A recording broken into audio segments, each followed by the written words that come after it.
भूतिया गुड़िया।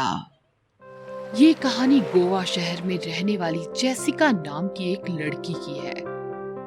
जेसिका दिल की बहुत ही साफ और प्रेयर में भरोसा रखने वाली लड़की थी, जो रोज चर्च जाया करती थी।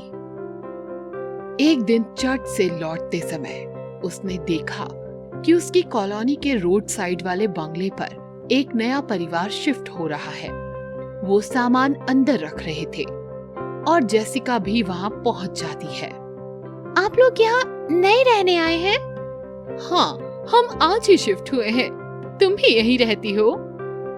जी हाँ, इसी लाइन में। आखिरी घर मेरा ही है और मेरा नाम जेसिका है। ओह, आई एम सो सॉरी, मैंने आपको अपना नाम ही नहीं बताया। माई सेल्फ अंशु, और वो मेरे पति रोहन है। हमारी एक बेटी है रिया, वो अंदर ही है। क्या मैं आपका सामान रखाने में हेल्प करूं? हाँ जरूर, बस वो एक बॉक्स लेकर आ जाओ। जेसिका वो बॉक्स उठाती है और घर के दरवाजे की तरफ बढ़ने लगती है। अचानक से दरवाजे के पास पहुंचती है। वो फिसल जाती है और बॉक्स में बंद कुछ खिलौने जमीन पर गिर जाते हैं और उनमें से उसकी नजर एक बड़ी अजीब सी डॉल पर पड़ती है। उसका व्हाइट फ्रॉक और काले से लंबे बाल, और जैसे ही वो ऊपर की तरफ देखती है, उसे उस डॉल जैसी ही हूबहू लड़की नजर आती है, जो उसे बड़ी बड़ी आंखों से घूर कर देख रही होती है। और डर के मारे जेसिका की चीख निकल जाती है। अरे डरो मत, ये मेरी बेटी है रिया। याद है ना, मैंने अभी बताया था। ओह, आई एम सो सॉरी रिया, मुझसे आपकी डॉल गिर गई। रिया उससे कुछ नहीं बोली और घूरती रही। फिर जेसिका उन्हें वहां बाय बोलकर अपने घर की तरफ निकल पड़ी। पर उसे रिया का चेहरा याद आने लगा। उसे लगा कुछ तो अजीब था रिया में, जो उसने महसूस किया। और उस दिन के बाद से जब भी जेसिका चर्च जाती, वो रोज रिया को उस गुड़िया से खेलते देखती थी। और रिया उसकी डॉल से खेलते खेलते जेसिका को जाते देख बड़े अजीब तरीके से घूर रही होती थी। जेसिका को लगा कि शायद उस दिन डॉल के गिरने से रिया शायद उसे पसंद नहीं करती। अचानक से एक दिन जेसिका का गेट शाम को जोर जोर से बजने लगता है, और जैसे ही जेसिका गेट खोलती है तो देखती है कि घर के बाहर अंशु बड़ा परेशान खड़ी है। जेसिका उसे अंदर आने को कहती है। अरे अंशु, अंदर आ जाओ ना। नहीं नहीं जेसिका, मुझे प्लीज तुम्हारी अर्जेंट में हेल्प चाहिए। अरे बोलो ना, क्या हुआ? इतनी परेशान क्यों हो? एक्चुअली मुझे एक बहुत जरूरी काम से बाहर जाना है। रोहन घर पर नहीं है, तो क्या तुम प्लीज थोड़ी देर रिया को संभाल लोगी मेरे ही घर पर? जेसिका थोड़ा सा घबरा जाती है और सोचने भी लगती है, पर अंशु का बेचैन चेहरा देख उसकी मदद करने को तैयार हो जाती है। अंशु तुरंत जेसिका को अपने घर ले जाती है और रिया को जेसिका के पास छोड़कर जरूरी काम के लिए निकल जाती है। जैसे ही अंशु जाती है, जेसिका रिया की तरफ देखती है। उसे कुछ अजीब नजर आता है।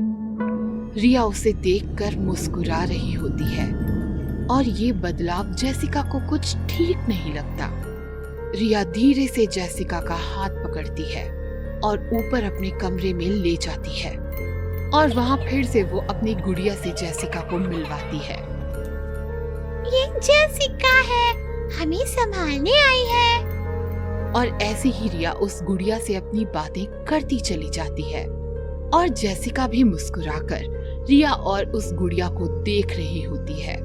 अचानक जैसे ही जेसिका की नजर उस गुड़िया पर पड़ती है, जेसिका को बड़ा अजीब लगने लगता है और उसकी तबीयत बिगड़ने लगती है। और तभी वो रिया को कहती है, रिया, मुझे कुछ ठीक नहीं लग रहा है, मैं जा रही हूँ। तभी रिया जेसिका का हाथ पकड़ती है और बोलती है कि तुम नहीं जा सकती, तुम्हें हमेशा अब हमारे साथ खेलना होगा। जेसिका उसके मुंह से ये सुनकर घबरा जाती है, और जैसे ही वो वहाँ से बाहर निकलने जाती है, अचानक ही दरवाजा बंद हो जाता है। जेसिका दरवाजा तोड़ने लगती है, पर वो खुलता ही नहीं है।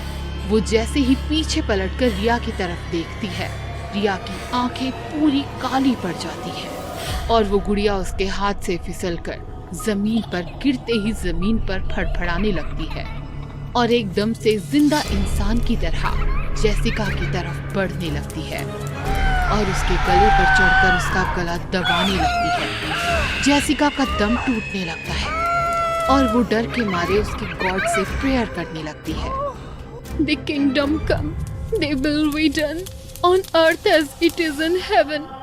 और वो प्रेयर करते करते उस डॉल को अपने ऊपर से हटाने की कोशिश करती है, पर जो भी हो उसने अपनी प्रेयर नहीं छोड़ी और जैसे ही उस डॉल की पकड़ धीमी हुई, जेसिका ने उसे जोर से जमीन की तरफ धकेला और प्रेयर बोलती रही।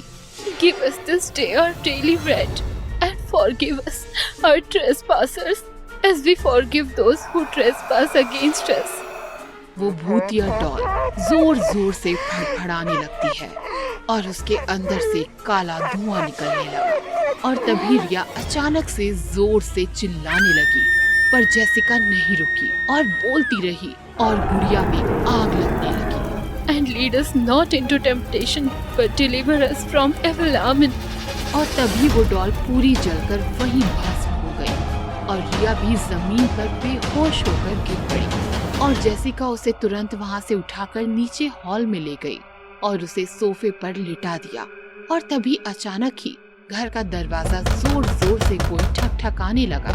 जैसे ही जेसिका ने डरते हुए दरवाजा खोला, उसे अंशु मिली। जेसिका को इतनी घबराई हुई हालत में देख अंशु ने उससे पूछा, अरे जेसिका, तुम इतना हाँफ क्यों रही हो?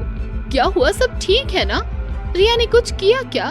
तभी जेसिका अंशु का हाथ पकड़कर ऊपर रिया के कमरे की ओर उस भूतिया गुड़िया को दिखाने ले गई और जैसे ही उसने दरवाजा खोला, वहाँ कुछ नहीं था, सब कुछ वैसे ही था और वो गुड़िया वहाँ से गायब थी। जेसिका घबराकर एकदम सुन्न पड़ गई और कुछ बोल ना सकी और अपने घर की ओर भाग गई।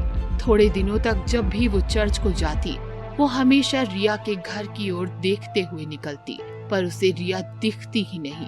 पर एक दिन जब उसने वहाँ से निकलते समय रोज की तरह उस घर की तरफ देखा, तो उसे कुर्सी पर बैठी वही गुड़िया नजर आ गई और उसे लगा जैसे वो उसी को घूर रही हो।